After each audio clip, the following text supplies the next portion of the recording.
Hey, thanks for joining. This is day 14 of the collaboration organized by Simone, and it also includes Dakshina and John and Ellie, and I'll include the playlist and the links to their pages and YouTubes below. So today we are talking about 2020 system planner lineup and then changes we plan to make into 2021. So I do have 6 planners here, and this is all of them that I own, and each has a function. Some of them are more like filing cabinets in a way to me, but very like living, breathing filing cabinets. And then I have, of course, like my planner that I use every day. So this hasn't changed at all. Feel free to look around my channel, but this is a Speck Special Nomad in 2020. Let's see how many Tomoe River notebooks I filled up. So these notebooks are from Penguin Paper Co. and they're 160 pages of dot grid Tomoe River paper. So I am almost at the end of this one. In the back I have notes and then like my action categories for getting things done. So I almost filled this up. I mean, is there even a blank page before I start Monday tomorrow? I have one blank page left, so that worked out really well. So I've got this full 160 page one, and then I grabbed my others. Where did I put them? So these are basically my bullet journal daily pages, and this is, I used 1, 2, 3, and like three and a half full notebooks of these 160 pages each for my daily pages in 2020. This is the one thing that I might change moving into 2021. Everything else will stay the same. So I'm going to talk about the things that are staying the same first. Let me set this to the side. So this is my Filofax Finsbury, and I use it for work. I use this one probably, I don't know, at least like 2 or 3 times a week, if not more frequently. For work, I work as an emergency room nurse, and then I also do freelance writing and editing. This first section is like notes and things that I want to look up, just kind of random stuff. And then behind tab number 1 is all of my scheduling and hour tracking and things like that. I work like a per diem job, which means it's kind of, I make my own schedule and it's not a full-time position. Then under the second tab, I have my contract and things that are related to the hospital where I work. Behind the third tab is my continuing education, and then I also put notes about the classes that I take back here. The fourth section is for like certifications that I have taken or plan to take, and then I actually have a lot more notes in my other notebook that I never transferred in here, and that's fine.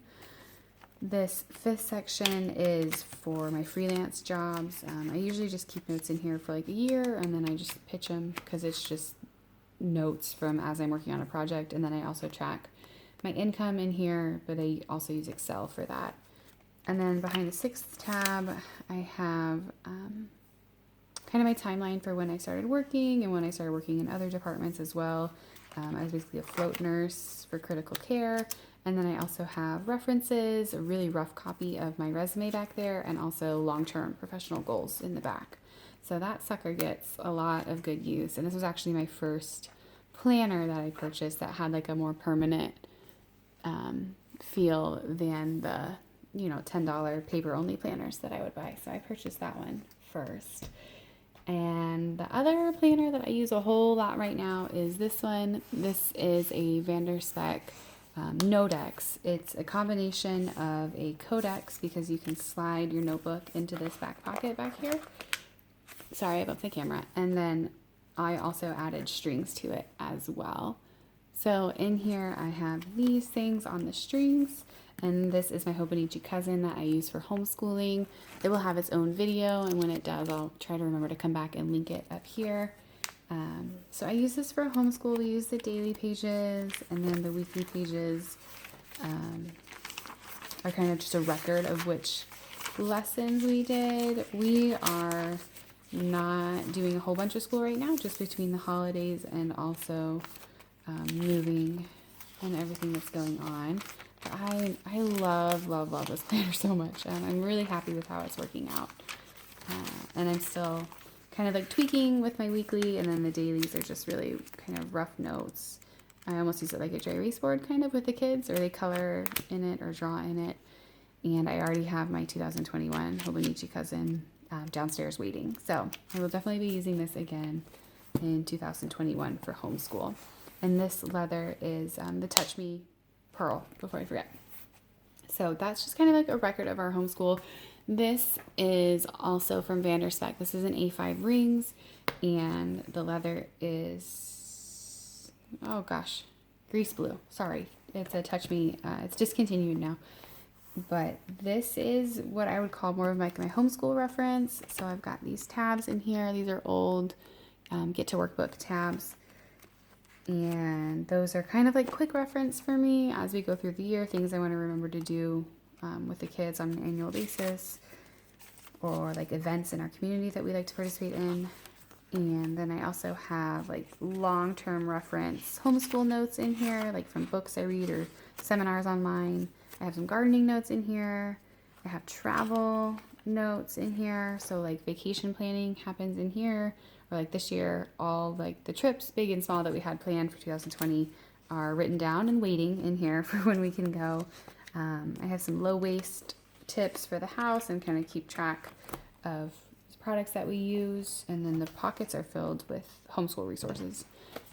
So a lot of times when I'm setting up for our homeschool week, I'll also have this one out with me as well.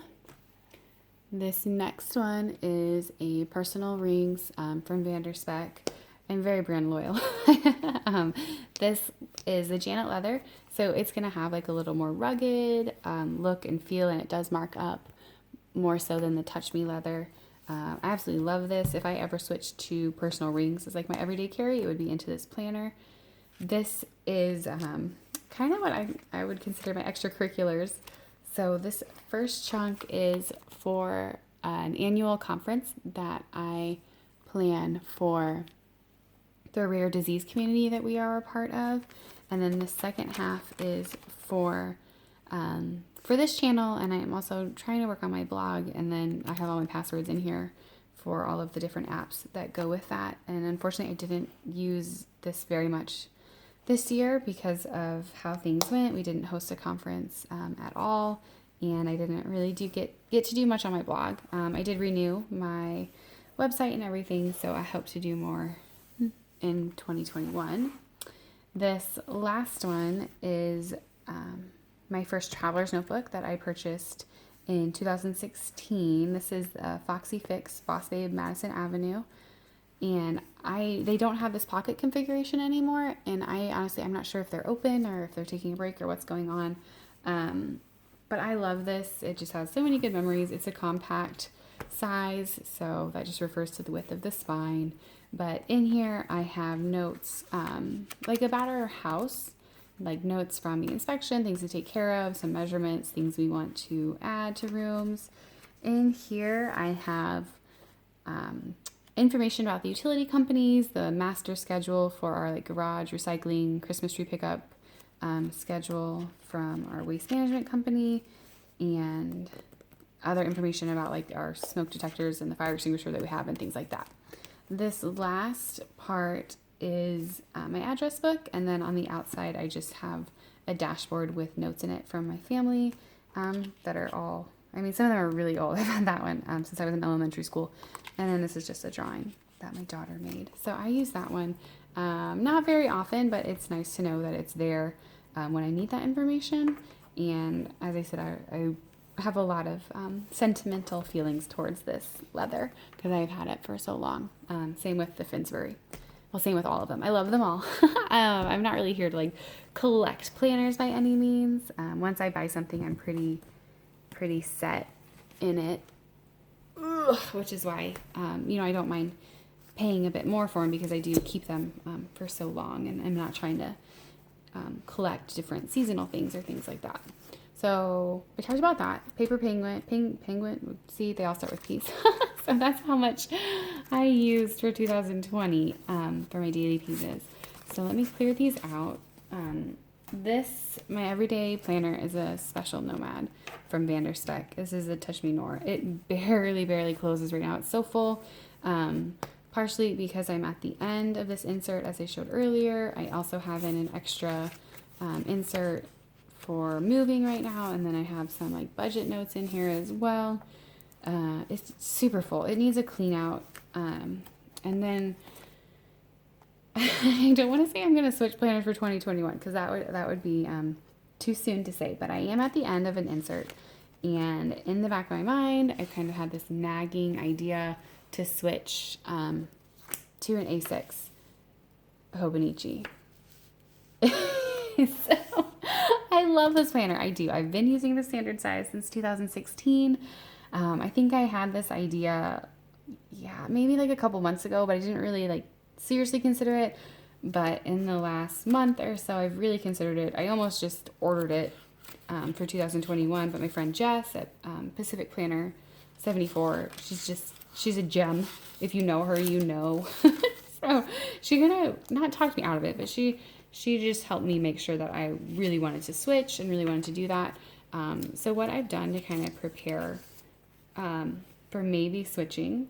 So before I buy anything new, I'm going to do as much product research as I can. So I've watched a lot of YouTube videos and followed people on Instagram and checked different stuff out about the A6 Hobonichi. And now I'm at the point where could I actually get everything in there? So this is what is all the information that's in my current setup. And I'm just referring to this everyday planner. I'm not referring to these guys. These guys are not going anywhere for 2020. Those are for 2021. Those are staying exactly the same. So I'm kind of like working on where I would actually put things if I switched to the Hobonichi.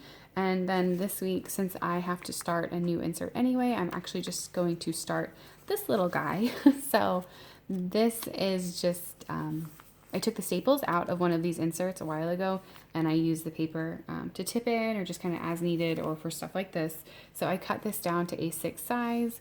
This is actually the edge here. I didn't take the time to trim it off this end here, so I'll just make sure I start over here.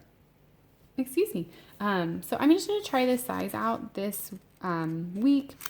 You know, if I hate it, I do have another standard size notebook that I can jump back into with my usual routine and everything like that. But the big things for me are, is this size appropriate for me? Because some days, you know, I do fill up these standard size pages, and then other days I'll get 2 days on a page easily. So I'm gonna flip through these for you real quick. So we'll see what happens. I think it'll become apparent pretty quickly. Either the size will work or it'll be too small and I'll be annoyed. The other thing about trying it like this, instead of just like purchasing it and trying it, you know, I don't have the bottom section, which has the monthly calendar on it that highlights the date. And then I don't have the quote that is here. And I am looking at the Avec, so it's 2 6-month notebooks versus 1 12-month notebook. We'll see what happens. Again, I'm hoping it becomes really apparent pretty quickly if this size is good for me or not. And I think this is a really efficient but also cheap way of finding that out without buying the actual plan.